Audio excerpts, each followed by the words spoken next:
Hello Honey's, நான் உங்கள் woodland angel. எங்கேயும் கதல் எப்போதும் கதல் அப்படின்ற சீரிஸோட அடுத்த பக்கம் வந்திருக்கோம்.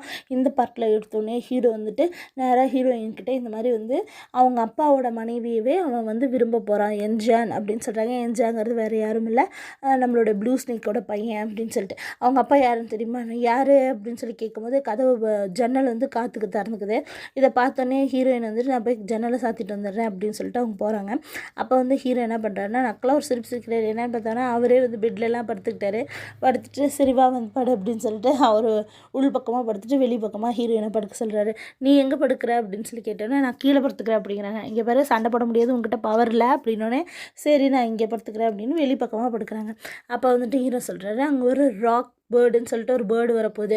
அந்த நாள் அன்றைக்கி இவங்கெல்லாம் வந்து அங்கே என்ஜாய் பண்ணிகிட்டு இருக்கும்போது அந்த சமயத்தில் வந்து அதை பார்க்குறதுக்காக இவங்க போகிறப்ப தான் அங்கே தண்ணியில் விழுகிற பொண்ணை பார்த்து இவனுக்கு லவ் வரப்போகுது. அது வேறு யாரும் இல்லை, துங்கா தீஜுனோட மனைவியில் ஒருத்தங்க தான். அந்த இடத்துல தான் நீ அந்த பையனை காப்பாற்றணும் அப்படின்னு சொன்னோன்னே சிமின் என்ன இவ்வளோ க்ளூரலாக கதை எழுதியிருக்காரு அப்படின்னு சொல்லிட்டு இவங்க திட்டிகிட்டே இருக்கும்போது நாம் அதுலேருந்து தப்பிச்சிடலாம் அப்படின்னு சொல்லிட்டு ஹீரோ வந்து ஹீரோயின் கிட்டே வந்து படுக்கும்போது அவங்க அங்கேருந்து தள்ளி படுக்கிறேன்னு சொல்லிட்டு கீழே விழுந்துடுறாங்க.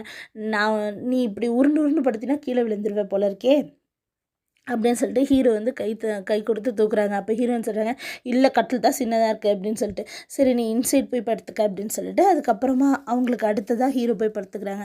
அப்போ வந்துட்டு சொல்கிறாங்க, நீ அந்த இடத்துல இருந்து என்ஜானை வந்து நீ காப்பாற்றினேன்னா உன்னோட வேலை இந்த மோட்டல் வேலை இந்த ஹியூமன் வேலை முடிஞ்சிடும் அப்படின்னு சொன்னோன்னே ஹீரோயினும் சரின்னு சொல்லிட்டு தூங்கிட்டாங்க. அப்போ அவங்க தூங்கும்போதே ஹீரோ வந்து அவங்க கண்ணத்தை தொட்டு பார்த்துட்டு அவங்களோட கண்ணில் முத்தம் கொடுக்குறாரு. ஏன்னா உங்களுக்கே தெரியல, அந்த கண்ணை வந்து இவர் தானே எடுத்திருப்பாரு சூஜின்காக, அதனால். அப்போ வந்துட்டு அடுத்த நாள் காலையில் பொழுது விடிஞ்சிருது. அப்போ ஹீரோயின் வந்துட்டு ஹீரோ வந்து கூப்பிடுறாரு, வந்து எனக்கு தலசி விட அப்படின்னா அப்படிங்கிறாங்க. மீகு சொன்னால் நீ நல்லா தலசி விட அப்படின்னாங்க. அப்போ அவர் தலசி விட்டுட்டோன்னா அவங்க சொல்கிறாங்க, ஹீரோனை கேட்குறாரு, இதுக்கு முன்னாடி நீ அப்படின்ட்டு ஒன்றும் இல்லை அப்படின்றாரு. அப்புறமா அந்த புத்தர் கையிலலாம் ஒரு மணி இருக்கும்ல, அந்த மாதிரி இவங்க கிட்டேயும் அந்த மணி கொடுத்துட்டு கொஞ்சம் கிரிட்டிக்கலான சுச்சுவேஷனாக இருந்தால் உன்னை இது காப்பாற்றும் அப்படின்னு சொல்லி கொடுக்குறாங்க. அதே ஹீரோன்ட்ட வந்து அந்த மாதிரி ஒரு இதுக்காக போகிறேன், ஐயோ நைட் சொல்ல மறந்துட்டேன் பிஸியாக இருந்ததுனால, என்ஜான் வந்துட்டு தண்ணியில் வந்து யாரோ தீஜுன்னு தள்ளிவிட போகிறாங்க, அவங்கள காப்பாற்றுறதுக்கு ஒரு பொண்ணு வரப்போகுது, அந்த பொண்ணை தான் அவன் விரும்ப போகிறான். அதனால் நீ அந்த சமயத்தில் அந்த பேர்டு வர சமயத்தில் மட்டும் என்ஜானை கரெக்டாக அங்கேருந்து கூப்பிட்டுரு என்ஜியானை அப்படின்னு சொல்கிறாங்க.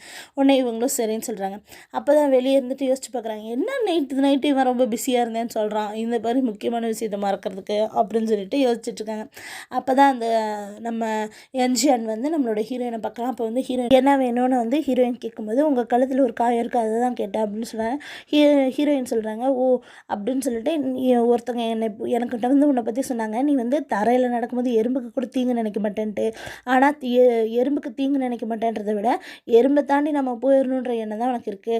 இதுவும் கைண்ட்னஸும் இதுவும் இந்த தப்பு நடக்கக்கூடாதுன்னு பார்த்துக்கிறதும் ஒன்று தான் அப்படின்னு சொல்லிட்டு அவங்க சொல்கிறாங்க அவங்கக்கிட்ட. அதே அடுத்தது போய் ஹீரோயின் நம்மளோட பைஃபின்ஸை பார்க்கறதுக்காக ஹீரோயின் போகிறாங்க.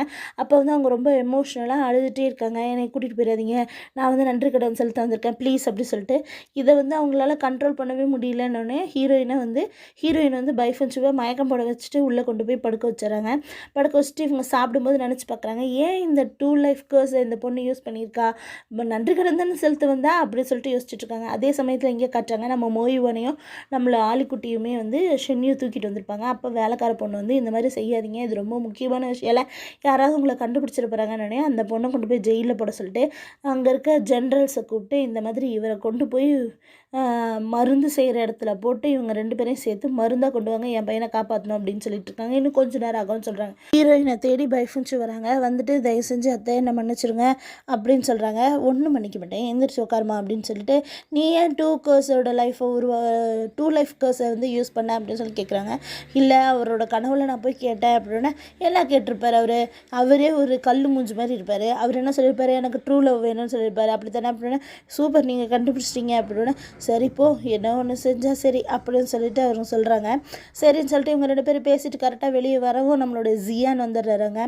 ஜியான் வந்துட்டு என்ன சொல்கிறாருன்னா, ஹீரோயின்ட்ட நான் உன்ட்ட ஒன்று சொல்லணும்னு நினச்சேன், உன்னை தேடி ஹீரோ அன்னைக்கு வந்திருந்தார், வந்து நீ 300 வருஷத்துக்கு முன்னாடி நீ என்ன பண்ணன்னு கேட்டுட்டு இருந்தார் என்கிட்ட அப்படின்னோடனே அப்படின்னா நான் சொல்லிட்டேன் நீ வந்து கோமாவில் தான் இருந்த அப்படின்ட்டு அப்படின்னோடனே சரின்றாங்க. அதே வந்துட்டு பை பைஃபன்ச்சுவை பார்த்துட்டு அவர் சொல்கிறாரு, உன்னை 4th பிரதர் வந்து உன்னை சாப்பாடை மிஸ் பண்ணுறான் அப்படின்னு சொல்கிறாங்க. ஐயோ, நான் நன்றி கடன் செலுத்துறதுக்காக வந்திருக்கிறேன், என்ன நன்றி கடனா அப்படின்னு சொல்லிட்டு, ஓ நீ 2 லைஃப் கர்ஸை உருவாக்கி செஞ்சுருக்கியா, சூப்பர் சூப்பர் அப்படின்னு சொல்லிட்டு அவர் போகிறாரு. அவங்க பாருங்கள் அவன் என்னை கிண்டல் பண்ணுறாரு அப்படிங்கிறாங்க. அண்ணன் சாப்பிட்றதுக்கு கேட்குறாரு, அதைத்தான் அவங்க அப்படி சொல்லிட்டு போகிறாங்க அப்படின்னு சொல்லிட்டு ஹீரோயின் தான் சமாதானம் பண்ணுறாங்க பைஃபன்ச்சுவை. அதே அடுத்த நாள் காலையில் கட்டுறாங்க. ஜியானை தேடிக்கிட்டு ஜியான் வந்து 4th பிரதரை தேடிட்டு வரும்போது அவர் வேகமாக ஓடி வந்துட்டிங்களா, நான் உங்களுக்காக தான் காத்துட்டு இருந்தேன், வாங்க சீக்கிரமாக நம்ம அங்கே போகணும். அந்த நம்மளோட சீனியர் இருக்கார்ல, ஃபஸ்ட்டு சீனியர், அவரோட அண்ணனுக்கு ரொம்ப உடம்பு முடியல அப்படின்னு சொல்லிட்டு கூப்பிட்டு போகிறாங்க. அப்போ கூப்பிட்டு போகும்போது இவங்க போகும்போது பேசிட்டு போகிறாங்க. இவங்க போய் அங்கே ரீச் ஆனோடனே ஜியான் போய் அவங்க அண்ணனை செக் பண்ணுறாங்க. 600 வருஷமாக இவர் உடம்பு சரியில்லாமல் தான் இருக்கார் அப்படின்னு சொல்லிட்டு நம்ம ஜியான்கிட்ட அந்த 4th பிரதர் சொல்லியிருப்பார். இப்போ நினச்சி பார்க்குறாரு, பார்த்துட்டு அந்த மேஜிக்கெல்லாம் சொல்லி பார்த்துட்டு இவருக்கு ஷாக்கு, இது இப்படி நடந்துச்சு அப்படின்னு இவங்க யோசிச்சுட்டு அப்படியே பார்க்கும்போது அவங்க அப்பா கேட்குறாரு, என்னங்க இவருக்கு ஆச்சு அப்படின்னு. நான் கொஞ்சம் யோசிச்சுட்டு சொல்லுங்க அப்படின்னு சொல்கிறாங்க. அப்போ அந்த 4th பிரதர் கேட்க என்னாச்சு அப்படின்னு, இல்லை நான் கொஞ்ச நாள் ஆகட்டும், நான் வந்து இன்னொரு எக்ஸாமினேஷன் இருக்குது, அதை நான் பண்ணிவிட்டு நான் அப்புறமா சொல்கிறேன் இவரை க்யூர் பண்ணுறதை பற்றி, ஆனால் கண்டிப்பாக க்யூர் பண்ணிடலாம் அப்படின்னு சொல்கிறாங்க. அதே வந்துட்டு நம்ம என்ஜானை பார்க்குறதுக்காக ப்ளூ ஸ்னேக் வந்திருக்காங்க. அவங்கள கூப்பிட்டு வந்து நம்மளோட ஹீரோயின் வந்து நடக்கிற விஷயங்கள்லாம் சொல்கிறாங்க. இந்த மாதிரி யாராவது ஒருத்தர் தீஜுனை வந்து தள்ளி விடணும் தண்ணிக்குள்ளே அப்படின்னோடனே, நான் செய்கிறேன் அப்படின்னு, நீ செய்ய முடியாது, ஏன்னா நீ கன்சீவாக இருக்க, வந்து பேக் ஃபயர் ஆகும் நம்மளுடைய பவர்ஸ் அப்படின்னோடனே, ஓ சரி நான் இப்போ எங்கள் வீட்டுக்கார்ட்ட சொல்லி நான் செய்ய வைக்கிறேன் அப்படின்னு சொல்கிறாங்க. அதே இங்கே வந்துட்டு ஷென்யூ வந்து நம்மளோட ஹீரோ நம்மளோட மாஸ்டரையும் நம்ம ஆலிக்குட்டியும் வச்சிட்ருக்காங்க இல்லையா, அவங்க வந்து என்ன சொல்கிறாங்கன்னா, நீங்கள் வந்து ஃபஸ்ட்டு 70,000 வருஷத்துக்கு முன்னாடி என்னை காப்பாற்றினீங்க, 70,000 வருஷத்துக்கு அப்புறம் என் பையனை காப்பாற்றுறீங்க, நீங்கள் தான் எங்கள் குடும்பத்துக்கே சேவியர் அப்படின்னு சொல்லிக்கிட்டு இருக்காங்க. அதே நம்மளுடைய ப்ளூ ஸ்னேக் வந்து செகண்ட் பிரின்ஸ் கிட்ட தயவு செஞ்சு நம்ம ஹீரோயின் சொல்கிறத கேளுங்க, அப்போ தான் நம்ம பையனை காப்பாற்ற முடியும்னு. இவங்க ஏதோ தப்பு பண்ணுறாங்க, அப்படியெல்லாம் ஒன்றும் இல்லை, தயவு செஞ்சு நீங்கள் சொல்கிறத கேளுங்க அப்படின்னோடனே, சரிம்மா அப்படின்னு சொல்கிறாங்க. அதே திரும்ப ஹீரோயினை பார்க்கறதுக்காக செகண்ட் பிரின்ஸ் வந்துட்டு, என்னை மன்னிச்சிருங்க, நான் உங்களுடைய கல்யாணத்தை வந்து நான் இப்படி ரிஜெக்ட் பண்ணிட்டேன் அப்படின்னா, பழசெல்லாம் விட்டுட்டு தள்ளுங்க, இப்போ புதுசு பேசுவோம் அப்படின்னு சொல்லிட்டாங்க. சரி நீங்கள் பார்க்கறதுக்கு சீன் மாதிரி இருக்கீங்க, அதெல்லாம் உடுப்பா, இப்போ நீ எதுக்கு வந்திருக்க, என்ஜானை காப்பாற்றது தானே, வந்து இந்த மாதிரி அங்கே ராக் பேர்டு வந்து கரெக்டாக வரும்போது நீங்கள் வந்து தீஜுனை வந்து தண்ணிக்குள்ளே தள்ளி விடணும் அப்படின்னு சொன்னோன்னா இவங்களும் சரின்னு சொல்லிடுறாங்க. அதே மாதிரி அங்கே எல்லோரும் போட்டில் நின்றுட்டு எல்லாம் என்ஜாய் பண்ணிகிட்ருக்காங்க, டான்ஸ் ஆடிட்டுருக்காங்க, எல்லாம் பார்த்துட்ருக்காங்க. பாருங்களேன், இதுலேயே இவரை சுற்றி 6 பேர் நின்றுருக்காங்க.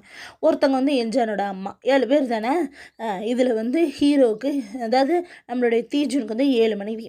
அப்புறம் வந்துட்டு அவங்க எல்லாம் வேடிக்கை பார்த்துக்கிட்டு இருக்கும்போது அப்போ வந்து ஹீரோயின் நினச்சி பார்க்குறாங்க, அந்த பேர்டு வர நேரம் ஆகிடுச்சு, கரெக்டாக நம்ம என்ஜானை கூப்பிடணும் அப்படின்னு சொல்லிட்டு என்ஜானை கூப்பிட்டு அனுப்புகிறாங்க. அந்த சமயத்தில் பைஃபன்ஸுக்கும் தெரிஞ்சிச்சு இப்போ வரப்போகுது அந்த பேர்டுன்னு சொல்லிட்டு. அதே மாதிரி அந்த பேர்டு வந்தோடனே பைஃபன்ச்சு வந்து நம்மளுடைய தீஜனை பிடிச்சி இழுக்கிறாங்க, போகாதீங்க அப்படின்னு சொல்லிட்டு. ஆனால் அவர் சொல்கிற பேச்சு கேட்காம அங்கே போகும்போது பார்த்திங்கன்னா கரெக்டாக நம்மளுடைய செகண்ட் பிரின்ஸ் வந்து எட்டு வச்சிடறாரு, தண்ணிக்குள்ளே விழுந்துடுறாங்க. தண்ணிக்குள்ளே விழுந்தோடனே எல்லோரும் கூப்பிட்றாங்க, அவருக்கு நீச்சல் தெரியாதுனால, நீச்சல் தெரியாதுன்னு தெரிஞ்சோன்னே தான் பைஃபன்ச்சுவே குதிக்கிறாங்க.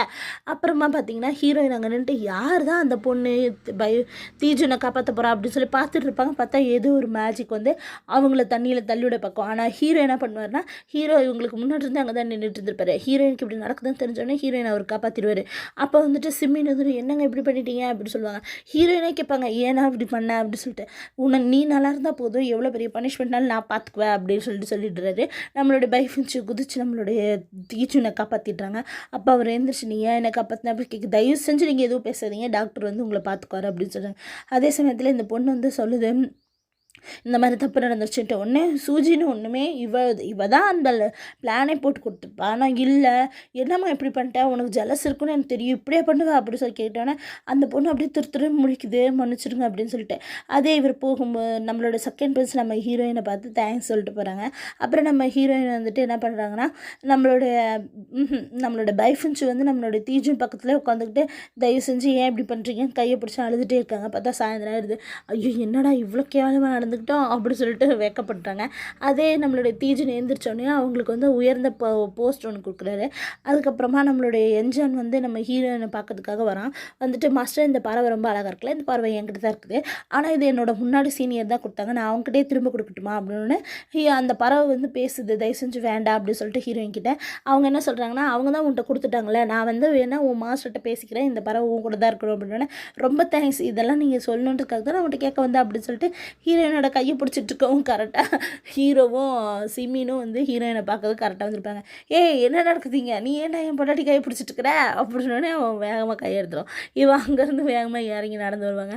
வந்துட்டு நீ யார் தைரியமாக எங்கள் பொண்டாட்டி கையை நீங்கள்லாம் என்ன பார்க்க எங்கள் அப்பாவை பார்க்கவா வந்தீங்க அப்படி சொல்லிட்டு என்ஜான் கேட்கும்போது, இல்லை நீ தப்பாக புரிஞ்சுக்கிட்ட, நான் என் மனைவியை பக்கத்துக்கு என்னது உங்கள் மனைவியா அப்படின்னு சொல்லிட்டு இப்படி பார்க்குறான். அதோட வந்துட்டு நம்ம சிம்மின் வந்து அவங்கள மயக்கம் போட்டு வச்சுறாங்க. அப்போ வந்துட்டு சரி நீங்கள் வந்து பைஃபன் ஷோ பார்க்கறதுக்காக என் கூட வரணும் அப்படின்னு சொல்லிட்டு ஹீரோ வந்து சிம்மின் வந்து ஹீரோயின்ட்டு சொல்கிறாங்க. அப்போ வந்து அப்போ வந்து ஹீரோயின் சொல்கிறாங்க, இவனை வந்து அந்த இடத்துல கொண்டு போய் விட்டுருங்க, என்னோடய மேஜிக் வந்து சீல் ஆகிருக்கு அப்படின்னு சொல்கிறாங்க. அப்போ ஆளோடு அவங்க கூட்டிகிட்டு போகும்போது அப்போ வந்து ஹீரோ சொல்கிறாரு, எங்கள் அப்பா வந்து எங்கள் தாத்தா வந்து என்னோடய சைடு கான்செப்டை தொடுறதுக்கே வந்துட்டு நான் வந்து அவனுக்கு பனிஷ்மெண்ட் வாங்கி கொடுத்தேன் 60 வருஷம். இப்போ என் பொண்டாட்டிக்கையே என் கண்ணு முன்னாடி திட்டுருக்கான், அவனுக்கு நான் எவ்வளோ பெரிய பனிஷ்மெண்ட் கொடுக்குறோம் அப்படின்னு சொல்கிறதோட இந்த எபிசோட் முடியுது. அடுத்தடுத்த எபிசோடை பார்க்கறதுக்கு என் சேனல் சப்ஸ்கிரைப் பண்ணுங்கள். தேங்க்யூ.